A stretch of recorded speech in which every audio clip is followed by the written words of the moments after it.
Now, I'm going to read you a cautionary fable. I want you to listen to this intently, all right? So that it will hopefully improve your loathsome table manners. This is a story about a boy called Timothy Tate, okay? Yeah. This is the tale of Timothy Tate, a child too vile to contemplate. Obese, belligerent and rude, young Timmy was obsessed by food. Whole sides of beef and legs of mutton could not appease this little glutton. He'd wolf down trifles by the score, lick clean his plate and scream for more. As if afflicted by a curse, his appetites grew more diverse. Despite his parents' frosty stares, he'd often gnaw through legs of chairs. He'd munch with unashamed glee through carpets and upholstery, and household pets too slow to flee would often vanish utterly. The parents of his friends, in fear, forbade their offspring to go near, lest they should end up as a feast for this demented little beast. He'd stalked alone, shunned by his peers in verdant woodlands growing near, and at the tremor of his tread, the timid forest creatures fled. One evening, as he dined on twigs, a sound disturbed this prince of pigs, and looking up, saw something bright descending from the starry night. The glowing disc dropped from the sky towards a leafy glade nearby, and from its hatch, as Timmy hid, a brace of curious creatures slid. Who knows from what dim distant star this puzzling pair had journeyed far, but Tim, his beady eyes alert, had but one thought, which was dessert. The comics code in America has had some quite specific laws drawn up about how to treat things like violence and sex in comics. It's, I suppose, a precursor of the Rambo mentality, where you can show horrific violence happening, hot lead flying everywhere, nobody gets scratched. And I've had people attack my books because they show a childbirth, or because they show violence realistically, with the blood, because they show human sexuality, hopefully realistically, because they show human politics realistically. And I've had people saying, oh, this is destroying the innocence of childhood, you know, sort of how can you push this sort of depressing, sordid, real-world filth down the mouths of our kids? I mean, the main thing that seems to irritate them seems to me to be political, in that they want us to show superheroes and other comic characters as perpetual Boy Scouts. They don't want us to show a world in which authority can ever be corrupt, or in which anything ever goes wrong.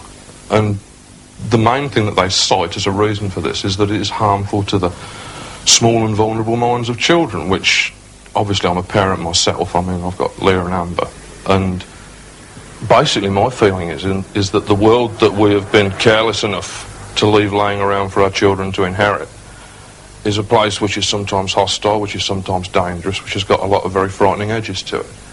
And the only way that I can help my children, the only real sort of chance that I can give them of securing their emotional and physical and psychological survival, is to actually tell them about the stuff that's going on in the world. If there are sort of nuclear pollutants and poisons laying around, let's tell them about that.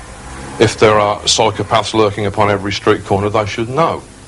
I don't think that it does children any service to present them this artificial, pastel-coloured Care Bear world in which everybody is friendly, everybody wants to hug each other.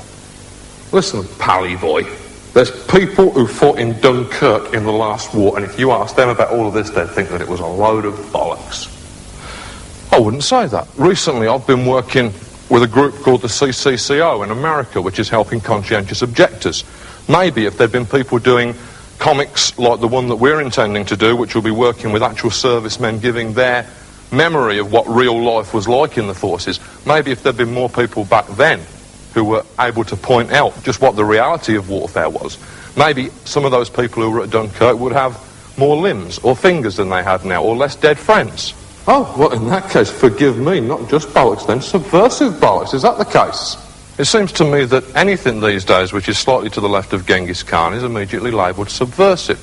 If in our schools children are taught that there shouldn't be antagonism and disharmony between black kids and white kids, if they're taught that it's perhaps not the nicest thing in the world to shout abuse at homosexuals in the street, this is immediately labelled as subversive and a danger to the fabric of our great nation. If, in this current time, tolerance and sensitivity of any kind are labelled loony left or subversive, then I would be quite proud to be considered as subversive.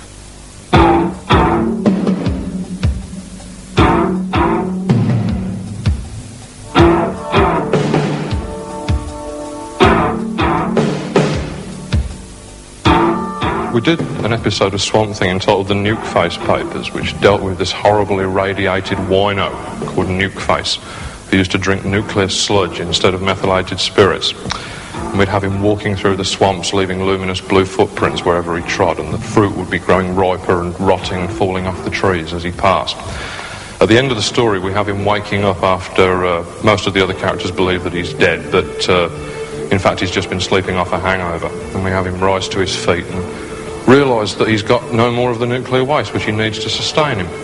So we have him stumbling off into the bayous, just this wrecked and sort of debilitated figure, and he's saying, I know that there's some more of it out there somewhere, and if I have to look all over this country, I'm going to find it. If I have to look in every state, in every neighborhood, in every street, I'm going to find it.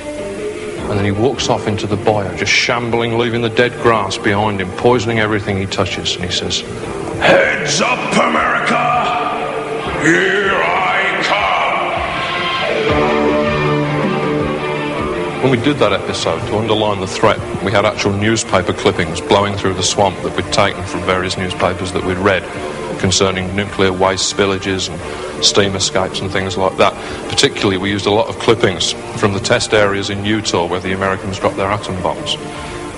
These were clippings from school teachers who'd said, yes, I can remember the children coming in every morning to school and saying, did you see it, Mrs. Kelsey? Did you see the flash? And there were even more distressing ones from parents who said, yes, it was a big deal out here to watch the mushroom clouds glow up. We used to take the children out in their bathing costumes to watch. And after we published the issue, we got an awful lot of response from the readers saying it was a great story. But all those clippings you used, they weren't real, were they? But of course, they were.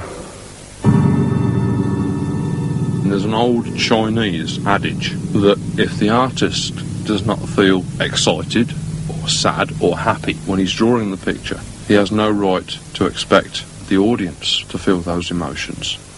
You have to invest a work of art with a degree of intensity, an intensity of feeling upon your part, in order for that to communicate.